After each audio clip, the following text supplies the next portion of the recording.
ओम श्री गुरुभ्यो नमः। ओम नमो भगवते वासुदेवाय। ओम श्री कृष्णाय परब्रह्मणे नमः। अथ एकोनाशीतितमं दशकं रुक्मिणी परिणयवर्णनम्। बलसमेत बलानुगतो भवान् पुरमगाहत भीष्मकमानितः। द्विजसुतं त्वदुपागमवादिनं धृतरसा तरसा प्रणनाम सा।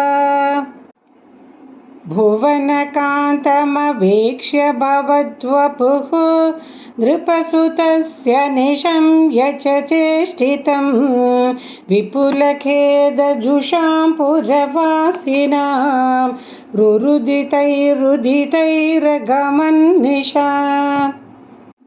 तदनुवन्दितुमुन्दुमुखी शिवां विहितमङ्गलभूषणभासुरा निरगमद्भवदर्पितजीविता स्वपुरतः पुरतः सुभटावृता।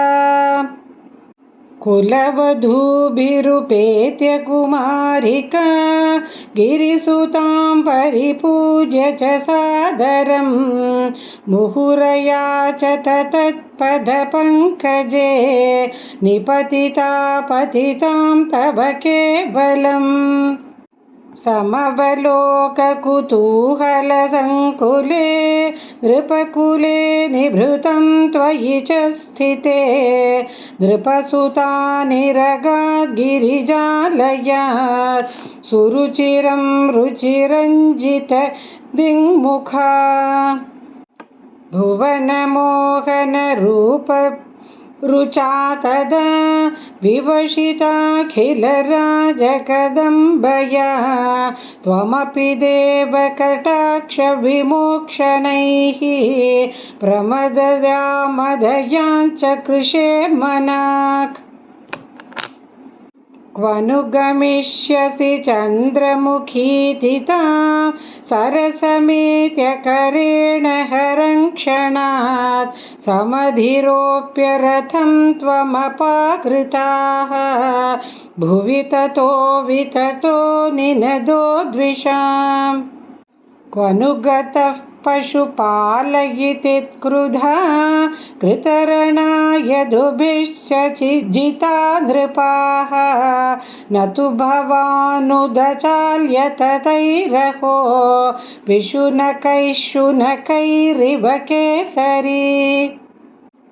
तदनु रुक्मिणमागतमाहवे वधमुपेक्ष्य निबध्य विरूपयन् हृतमदं परिमुच्य बलोक्तिभिः पुरमया रमया सह कान्तया।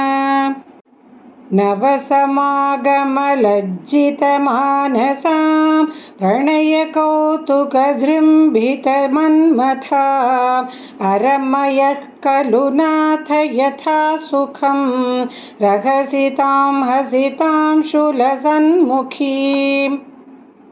विविधनर्मभिरेव महर्निशं प्रमदमाकलयन् पुनरेकदा ऋजुमते किल वक्रगिरा भवान् वरतनो रतनोदतिलोलताम्। तदधिकैरथलालनकौशलैः प्रणयिनीमधिकं सुखयन्निमाम् अयि मुकुन्द भवच्चरितानि नः प्रगदतां गदतान्तिमपाकुरु। नारायणाखिल गुरो भगवन्नमस्ते नारायणाखिल गुरो भगवन्नमस्ते।